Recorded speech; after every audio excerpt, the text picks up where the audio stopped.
All right, welcome to Lean In from the Lecture. I'm Linda Karges-Bone. I'm a tenured professor of education at Charleston Southern University in Charleston, South Carolina, and my consulting firm is Education Insight, S-I-T-E. I come to your sites, S-I-T-E, to give you insights, S-I-G-H-T-S, to teaching, learning, creativity, and other kinds of issues. So we're talking today, I'm doing a new piece at the request of Dr. Brewer called Lean In from the Lecture. Leaning in from the lecture. At schools like mine and yours, we deal predominantly with first-generation college students. We deal with students whose families have taken a great risk for them to be here. There are lots of loans involved, lots of money involved, and often not a great deal of background support.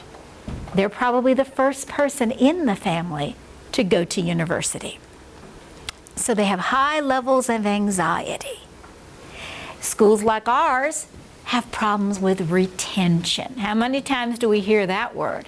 How many meetings, how many email? Retention, retention, retention. My sister is the retention coordinator at my university. My sister-in-law is director of financial aid at the university. I hear a lot about retention and dollars, so I know this stuff. The fact of the matter is, small schools like ours, if we don't do a good job retaining students, we don't have teaching positions. We've got to retain kids. And we want to retain kids. It's part of our mission as a Christian university, is to help them better themselves and improve their lives. So, I'm going to talk about today may be heresy to some of you, but I'm going to show you some interesting data about why you might want to consider this. Consider leaning in from the lecture. And it has to do with improving teaching, improving your own practice. All right. We start with a premise and lean in from the lecture, and I won't read slides to you. That's annoying. You have the PowerPoint slides. But here's the deal. We know that we like to talk. We have spent many, many years getting many letters after our names because we're experts in a particular field. And so we become uncomfortable when anyone suggests that anything other than hearing our voices might be recommended in a classroom. How could anything be more interesting than us? Well, that's the big question. Today, however, college students, especially our first-generation students, when we look at the research about millennials, especially first-generation college students, here's some of the things we see. They struggle with critical thinking. They struggle with attention issues, also called focus. Remember that for the next part of the presentation, focus. And multiple distractions from social media. Imagine that. There's some very interesting research on social media out there suggesting that with our millennial students, fairly serious forms of anxiety and depression are being triggered by overuse of social media because they believe that everyone's relationship is better than theirs. Everybody's in a relationship but me, if you will. Everybody is out there eating gourmet meals 6 nights a week. Look, there's a picture of my best friend's dessert at this cute restaurant last night. I was eating a lean cuisine. What's wrong with me? Instagram. Horrifying for the college professor. They walk through that door and they have no focus for you because on Instagram, this girl is thinking the guy that she was, quote, talking to, as they say, she's talking to him, but Instagram just showed him at the coffee shop with that cute cheerleader. What does this mean to my relationship? My life is ruined. I am not interested in talking about the Cold War for the next 53 minutes. Because my life is ending. Instagram has proven it. And this is what we deal with all the time. I think, someone should do this as a thesis piece, I think we used to have better luck engaging them because coming to our classes were when they got to see other people. If they were interested in somebody, Whether it's a dating situation or just people they liked and want to spend time with, that's where you saw them. In your Western Civ class, in your American Lit class. Come to class, that's where the action is. Before class, after class. They don't need us anymore. They don't need us anymore. There are lots of better ways, not involving grades and work, to keep up with people. So social media is a problem for us. So what we need to do is to add to, but not replace the lecture platform. That's my thesis today. Why? Some of you may be thinking, all right, this is very entertaining. I can sit through this for another 43 minutes till lunch, but I don't really believe any of it. And you're thinking, well, now I'm going to tell you why. It has to do with that word right there. Anybody speak Greek? Any religion professors? The amygdala. It's a Greek word for what does it look like? What does it look like? Looks like almonds. And it is. It's the Greek word for almonds. Almond-shaped clusters, either side of the prefrontal cortex, turn on when you're under stress. They trigger the release of the stress hormone cortisol. Cortisol is the devil. Cortisol is bad. I'll tell you something else about that. Make you very depressed. But the amygdalas turn on. They send a message to the brain. I am under attack. I'm going to hog glucose and oxygen, not for the front of the brain where learning takes place, in Western Civ, in American history, in Lit. No, save it for that cerebellum, back of the brain, because I got to flee. I'm not going to live very long. So then what do you teach, my dear? Music. Teach music. Yes. Okay. I don't have to memorize this piece of music for the passion play because the mountain lion is attacking me. I'm not going to live very long, so I don't focus on this musical score. I save my energy to flee. So what we think happens is while these amygdala are on, the prefrontal cortex is effectively shut down. Students can't learn. They can't learn. With immature brains, and we now know about 8 years ago, Jay Geed, NIMH, National Institutes of Mental Health, and his team found that the adolescent brain is not done till around age 25. It's not done yet. What parts aren't done, hardwired? It appears they're the parts that deal with internal locus of control, delay of gratification, imagine that, long-range planning and problem solving. They don't know how to focus on long-term goals. By long-term, I mean week to week, as in what is due next week. That's long-term, is what we're talking here. So, we know that the adolescent brain isn't done yet. What that means for our job is that teaching college kids, at least the first 2 years, is probably more like teaching middle school. You thought you were a music professor. You're a middle school band director. They don't remember anything. They don't remember anything. They lose stuff. You didn't tell us that. Why do we have to? I don't understand. How do I do it? When do I do it? And biggest mistake we say, it's in the syllabus. They haven't, as someone were joking last time, they haven't looked at the syllabus. They haven't bought the books. Because that's too far out to plan. Now, to sometime between now and December when this is over, I'll get the book. When it's convenient for me. Because of amygdalas.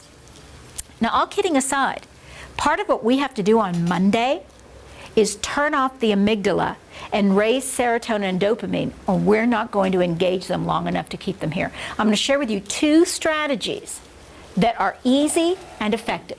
Number 1, you're going to laugh, but it's true. A girl named Ling figured it out. She was here last time.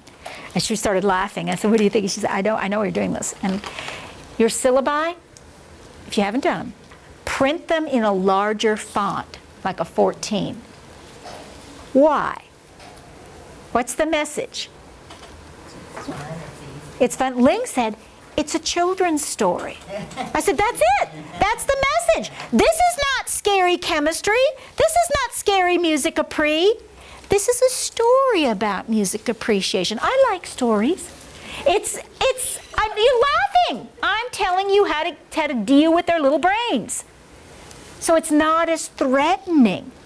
Avoid big chunks of text, break things into bullets and numbering. In the first or second page, you need to have a list numbered of the 5 or 6 tasks, whatever it is, that they have to do to pass the class and get an A. If you do these 5 things, you will get an A in this class. Not, this is what I do, this is what you have to do. These are the 5 things that you have to do to get an A. And they look at that and they're numbered, they're not written in some deep thing, and they're thinking, I could attend class every day and participate in discussions. That's what he wants? Okay. I could turn in the book report about the famous composer. Oh, and remember sample products, because that's coming in a minute. Sample products on Blackboard, in parentheses. Cortisol levels go, because they think, oh, what is that? What does he want? How long? How big? How much? Sample products available on Blackboard. I started about 5 years ago putting best product samples, different versions of them, on Blackboard for my high-value target assessments. I was immediately gratified. They started turning things in on time. The products were longer and more robust. And nobody did what all my colleagues said they do. They didn't plagiarize. All they wanted was, oh, that's what you want. That's what the classroom management plan looks like. That's what the parent engagement letter looks like. Once they saw what I wanted, if you will, then the cortisol levels dropped when they saw best products. Very helpful strategy.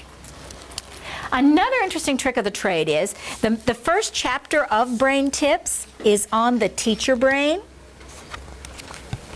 You may not know this, but according to research in the US, Great Britain, and Canada, teaching is the most stressful of the learned professions. Now, there are more stressful jobs, such as being an EMT or a coal miner, but that's a job. The profession is defined as that which requires a university education. So among things that require university education, you have chosen the most stressful. I don't know why you did this. It must be all the money they pay you here. That's it, surely. All the green dollars you get. Most stressful profession. So the first chapter is the teacher brain. How do you do things to reduce your stress and anxiety so that you can be creative? I was working with a nutritionist on some of this. She said one of the tricks of the trade for reducing anxiety in high stress occupations, you know the Altoids tins that you get that Altoids mints are in, or sometimes the old cough drop tins? It's a perfect 1 ounce serving of almonds or walnuts, both 2 of the top 10 brain foods.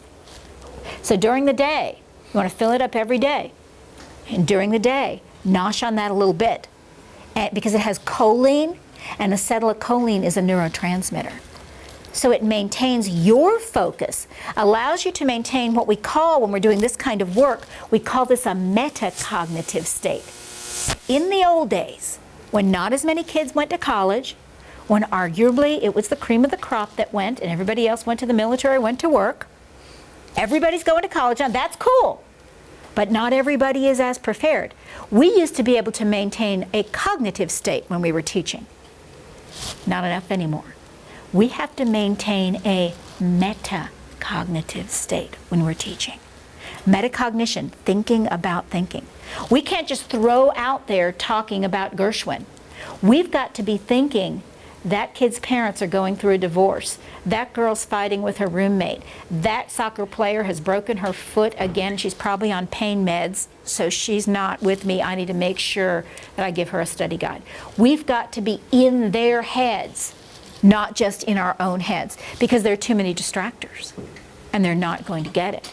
Metacognition, thinking about thinking. But chapter 1 is fun in here because it's about your brain, the most important brain.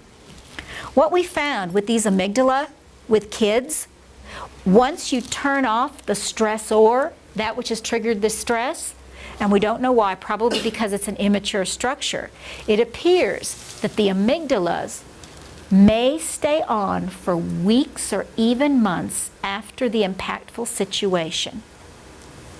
So when you've got a kid who's truly struggling with something, you talk to them, you make them feel better, blah, blah, blah, and you're thinking, bomb the test. We had a nice talk in my office. And now this? It's because they don't turn off very easily. So I told you I was going to give you two strategies. One was the large print syllabus. The other, when they come on Monday, and for the first few sessions, you greet them at the door, making eye contact with each kid. This is because we have mirror neurons behind our eyes that seek contact with the other human's mirror neurons. And they send a message. The message is, this is a safe place. Everybody who comes into this doorway is in a place where I like them, I respect them, and if you follow the big print on the syllabus, you will be fine. Nothing bad, but there's nothing scary about Dr. Bone's class. But people, it's like with dogs. How many of you are dog people? I'm a dog person, big time dog person. When people approach your dog when you're walking, and you're like, because they don't know that you just don't get into an animal's face and you're supposed to put your hand down and let them sniff and all. They got to sniff us a little bit. They got to know that we can be trusted. And one way you do that is by waiting at the door the first few days. Don't you do it all the time. Use those mirror neurons, make that eye contact, reduce the cortisol, uptake serotonin and dopamine. Those strategies in and of themselves are helpful. Another thing we have to do is consider SPF in our college teaching. Schema, practice, focus. There are three things. We've studied learning. People studied learning a lot. There are three things you have to do for learning to occur. SPF, schema, practice, focus. Schema is the knowledge. College teachers have that down. We know the stuff. The problem for us is P and F. Because learning doesn't occur unless you have all three all the time. We've got the knowledge. We keep throwing it out there with the lecturing. But learning won't occur unless we have practice with the materials. And that's the students practicing the material. And if we miffle, maintain the focus of the learner on the learning. No learning occurs. I was talking with a guy after session 1, and he was talking about this, Linda, I like some of this, but I don't have time. I got 28 chapters that I have to cover. I said, stop and think. What did you just say? I have 28 chapters to cover. That's the problem. You cover people with a blanket, sick people. They get covered with a blanket. Are your kids sick? No. Then why are you covering them with material? When you cover material, no learning has occurred. You have no evidence that learning has occurred. You have to make them show you that they've done something. Rule of thumb. Everybody show me your thumb. Rule of thumb. Rule of thumb. Here's the deal. It's just rough and dirty. 20-minute lecture. Stop yourself. 20 minutes. Time yourself with your magic phone. Stop yourself. And then 5 minutes, make them do something with it. Make them do the heavy lifting. My favorite strategy, I keep scented markers. I keep them in my car, I keep them in my office, I keep them in a tote bag. I keep scented markers because the scent of the marker impacts the limbic system back of the brain, and the brain will remember the scent of what the kid did with it. I keep that big chart paper, the sticky. I talk, stop, pull into groups, scented markers, chart paper, and give me 5 questions. I've been lecturing about, what do you teach? Visual art, painting and drawing. Painting and drawing. We've been talking about mosaics. Well, I guess, is that something you would do? No, give me a name. Give me a thing. An art thing. Perspective. We're talking about perspective. We're talking about perspective. And here's how you really do this, okay? That? Talk perspective. Tell them you want them to draw an eyeball in the middle of the page with the word perspective in the middle. This is the group. Perspective in the middle. And then, arrows going off. We want to know the 5 most important things about perspective that you've lectured about in the last 20 minutes. We did a cool one with a guy last time. He was teaching about Cold War. Big, tall, skinny history guy. Talking about Cold War. Yeah, Henry. He's nice. Henry's nice. Bay of Pigs. Talking about Bay of Pigs. Henry loved this. He's going to do it. They take their chart paper, they write the word oink down the side. Because pigs, oink. Where are we going with this? What are they going to do with oink? Come up with words. Yeah, words, phrases, whatever. of what Henry's lectured about, Bay of Pigs incident, but that we don't just, and here's how we validate it or vet it. They put their phrase, whatever, and then under it they have to put the page numbers or PowerPoint numbers. They have to show their evidence. You can't just say this. You're supposed to have your textbook on that table too. So when you talk about perspective, was it slide 17? If I said perspective must involve all 5 senses, let's say you said that. That was on slide 17, or it was on page 93 in the book. They can't just throw it out there. They've got to have evidence too. This is so powerful because then you know. We call this formative assessment as opposed to summative assessment at the end. This is formative. But here's what's happened. You're teaching this about perspective and you're monitoring the groups.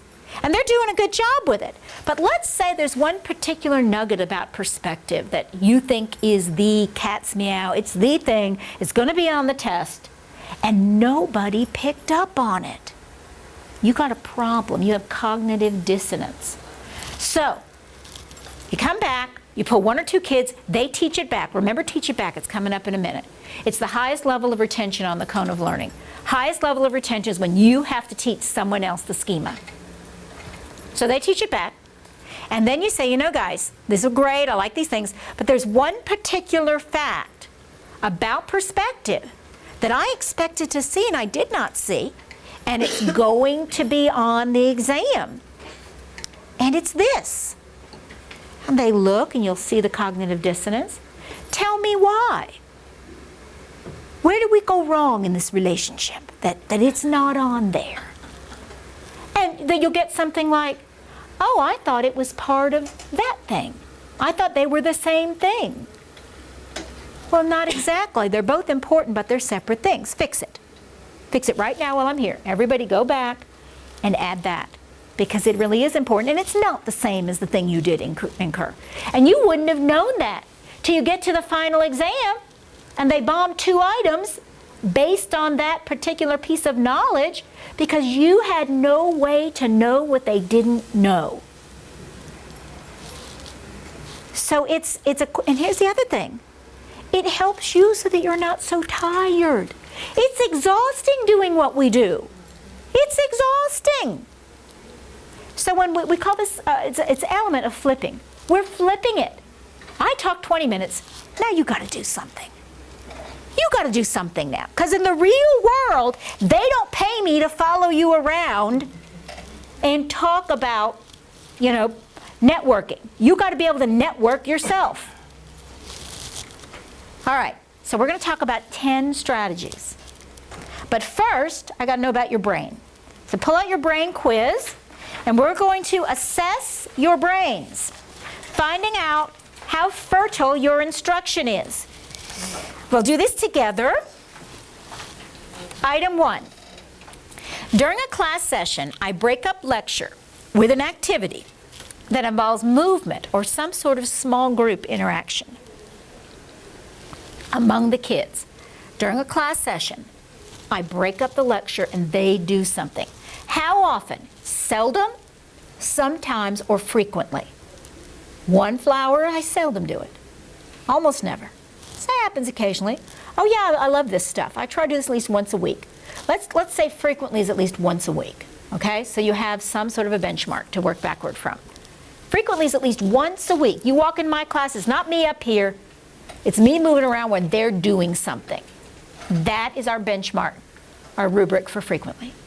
Number 2, I have a system that ensures that many different students answer questions during a class session. I have a system in which I can keep up with who's answered questions so I can monitor engagement through questioning. There's a reason for this. You'll find out in a minute. It's in the Brain Tips book. Do I do it seldom, sometimes, or frequently? I have at least a basic understanding of students' learning and personality styles. Next week, you need to do at least one learning styles assessment with your kids. I'm going to be emailing Cheryl 2 different ones you can do.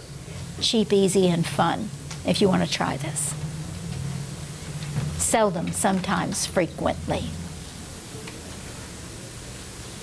In each class session, there's a point at which students stop and demonstrate their understanding of critical points. We pause, and they have to prove to me. One simple thing you can do is adding an exit ticket. You stop at the end. This is sometimes part of closure. You're not comfortable stopping in the middle. You really can't stop at 20. You can't. It's making you crazy. Stop with 5 to 7 minutes at the end and have them create an exit ticket to leave the classroom. And these can be, what's the most important thing you learned? What's an item that needs to be on the test? How does X relate to Y? Whatever it is based on what you've lectured that day. You create actual tickets. I actually create, so there's all kinds of little templates on the internet.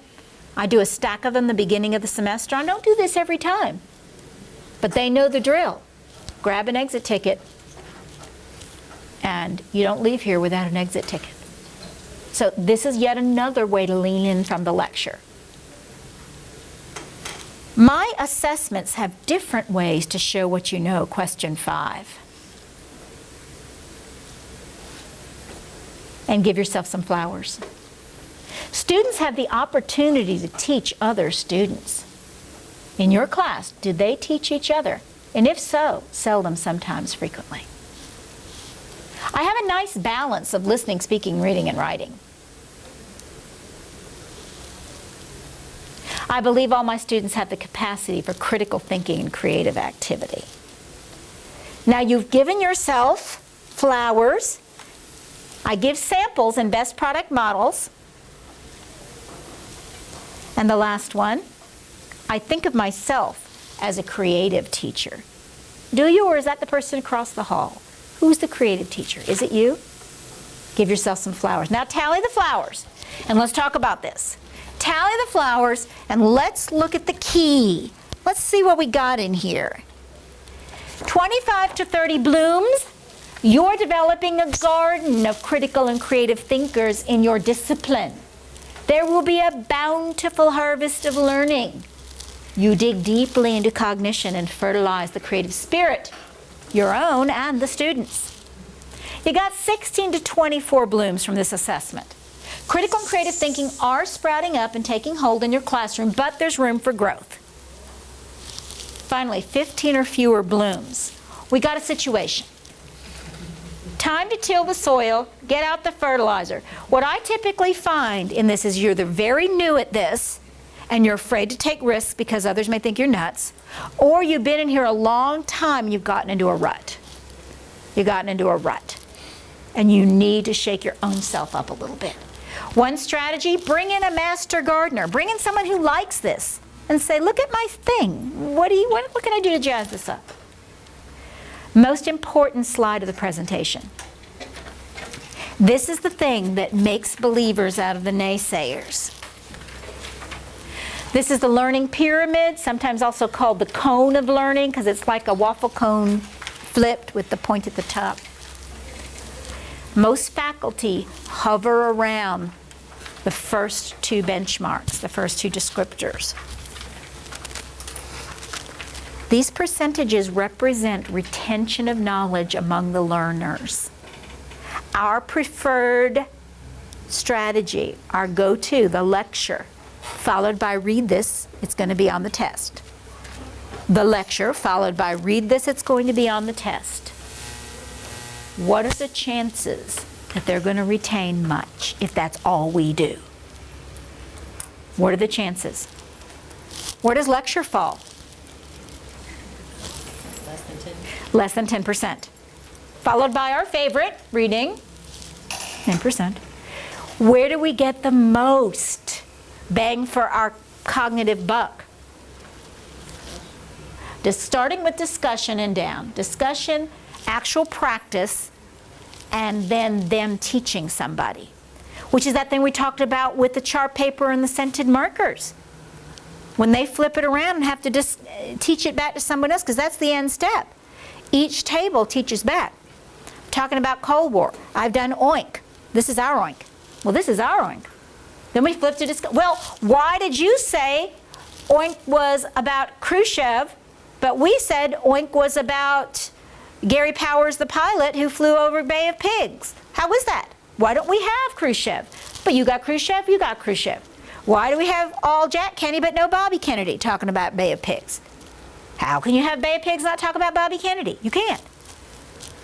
This is the kind of rich discussion that happens when you take the risk and slide down this learning pyramid down to this area. I'm not saying you have to do it every time, but if you're not trying it at least once a week, you're not going to get the returns you want. And you know what? You're going to get bored.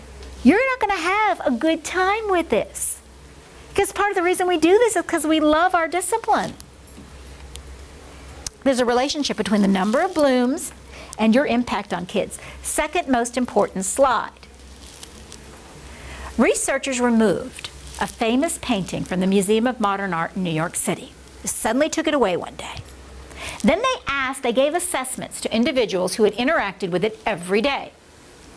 Different people, depending on their job, remembered different things about the painting. And of course we know that that speaks to things like learning styles and gender differences, what they were paid to do because they were getting feedback by being paid by attending to certain things. So there's lots of interesting stuff about why this happened. But the most important takeaway is that nobody could thoroughly describe this painting. Now, you don't get a job at the MoMA by being, as my dad used to say, a bum off the street. No bum off the street works at the MoMA. So these are arguably intelligent, committed individuals. But no, here's the problem. We think of ourselves as the beautiful piece of art. We believe because we have many letters after our names, all we have to do is walk into the room and stand there. I am art. I am so fascinating that for 57 minutes I will talk non-stop, and you will not be able to help yourselves. I am so beautiful. I am a masterpiece. I don't need to do anything else but stand here. And you will all get it. You will all learn because I am art. I know this because I wrote a dissertation that somebody, a group of 4 people, believed made some sort of statement. 4 people out of the whole world. Hey, I did it too!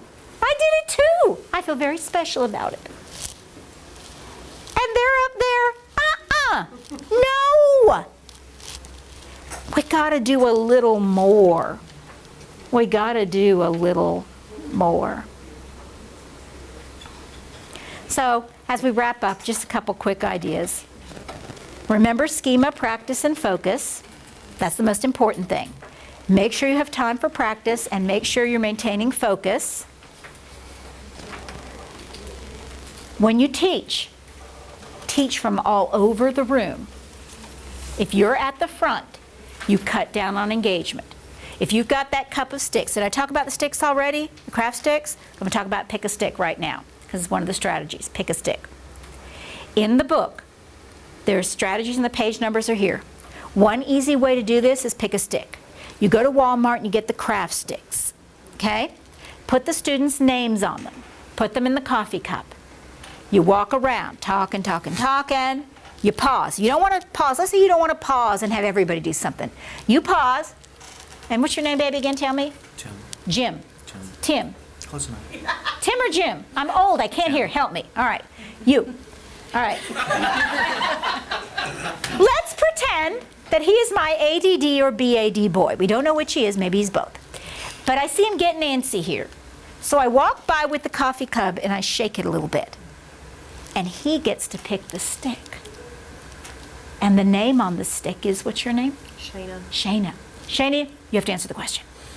So then I pose the question, and Shayna answers it. So this has pulled Tim back in because he's been floating out there somewhere. He saw his girlfriend on Instagram before class, some football player, and now he's depressed. This is not good, he says, not good at all. And so I got to pull him back in. So I shake the stick at him. It's just like an animal. Just shake it. This works usually. Yeah. And he pulls the stick.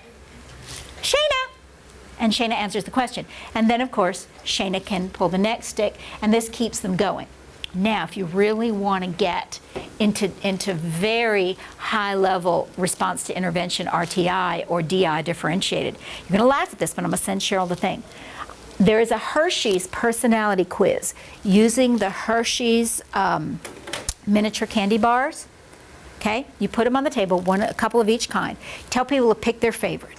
They pick their favorite candy bar, not quite sure why, but it is nicely tied to the MMPI, the Minnesota Multiphasic, which is a very expensive, lengthy, it's one they give you like you go work for the CIA or something and trying to figure out if you're crazy. So, and you find out if a kid is a crackle or a dark chocolate or a Mr. Good bar or whatever, and it tells you things about the way they learn. There's a whole rubric, I'll send it to you. And it's easy and fun. So you do something like that with the kids, and then they eat their chocolate, and you're talking at tables about, I learned this way, I learned this way. It's very nice. Then you pass around a couple kindergarten glue sticks, have them fold the wrapper back up and glue it to the top of the stick. So now you have a coffee cup with sticks with learning styles inventories on top of them. And you're thinking, this woman truly is nuts. And this could be true. But here's the thing. When you're framing questions, let's say you're my crackle. You're my outgoing. I was going to choose that one. Yeah, okay, of course you are. Because I want two kids to get up, and we're still talking about Bay of Pigs, and I want two kids to get up in 3 minutes. I want them to give us a reenactment of Bobby and Jack Kennedy during those dark hours, trying to figure out what they're going to do. I get two crackle kids to do this. But I got Mr. Goodbar. Who's somebody who thought they might get Mr. Goodbar or plain Hershey's? Anybody who thought? You're plain Hershey's. You're thinking, I don't like this. No, I think it's interesting. No, I mean like getting up to be the crackle. You're like, no. Oh, no. So, no. But so what I'd say to you is, Shayna, I said, everybody's got their textbooks out. Shayna, I want you to turn to page 47 and find for us the paragraphs that everyone needs to study because you think they're going to be the most important ones about the U.S.'s reaction to that Soviet threat. They're on page 47, Shayna. Find them for us. And Shayna is, okay, I like order. I've already made notes on that. I've been keeping notes the whole time. Already I have written, it's 47, paragraph 3. It's highlighted. Would you like to see in the book? Because this is what. That's me. Yeah, of course it is. But Crackle Guy is over there. I didn't even buy the book. Are you kidding? I would have bought the book. Eventually, by December, I'm using my roommate's book. Because Crackle's got a lot going on. And by knowing their personality style, this, we talk a lot about differentiation and engagement. This is simple and cheap.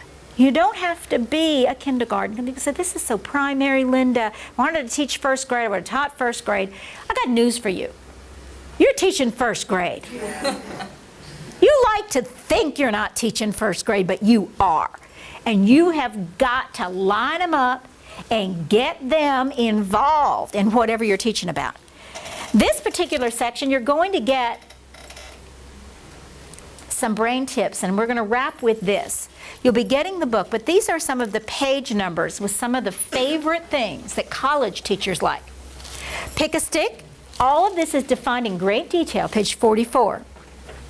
The rule strategy on page 46 is very important, especially in text-heavy lecture courses, because it teaches them the 4-step rule strategy for answering questions. And I'll leave that up to you to look at in a minute. Think, pair, share is a great strategy for stopping and taking a brain break. Some of these things you'll hear referred to as brain breaks. And these are the kinds of things. Popping a peppermint. Peppermint, wintergreen, and spearmint are very impactful on the brain. My claim to fame is my 1996 book, Beyond Hands-On. I am the peppermint lady. I took the research from World War II on the use of peppermint, spearmint, and wintergreen that was used in Britain for the typists and things, but makes you work longer and retrieve information from long-term memory and better accuracy with material. So what you want them to do is, while you're reviewing, you give them peppermints while they review, and you're doing a little review activity.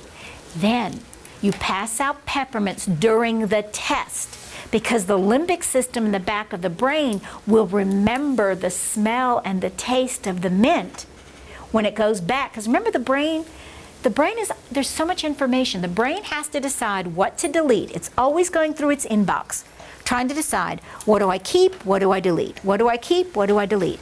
We think that when you pair a sensory experience, such as the scented marker, such as the peppermint, it gives the brain a clue and a cue. Save this one. Do not delete this one. You're going to need it. Peppermint, wintergreen, spearmint, and increasingly people are looking at cinnamon as being a very powerful scent and taste to help the brain maintain. And we'll wrap with page 67. Did you know that if you worked for a company like Google or FedEx or any number of the big ticket item, Facebook, 80% of your time would be involved in work. 20% of your time is considered unencumbered time. And they have set up spaces with basketball hoops and coffee shops, because caffeine is the brain's friend, and indoor walking tracks and outdoor walking tracks, all sorts of what you would think of as downtime, because they want the engineers, they want the marketing people, they want people 20% of their time not in a cubicle, not in a meeting. And then they study what happens. They have found, it's called the 80-20 rule in business. 80% of the good ideas, the ones that make money, the things that move the company forward, appear to come from the 20% of time that they were down, that they had what we call white space. You have got to carve out some little pieces of white space in your lecture time to give them time to do something.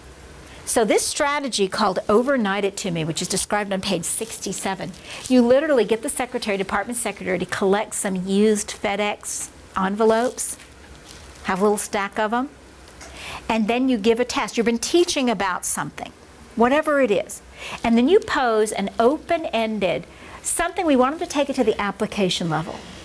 Okay, I've been teaching about X. Why does the average person need to know about this? What's the reason this could change lives? What would you do about this? What would you change about this? It depends on your discipline. So you take a chunk of information of schema, you hand either a different student or a small group of students in a study group, and you say, bring this back next time class meets with 1 page on it and respond to this. Overnight it to us. What's your most creative way to do whatever it is I've challenged you to do?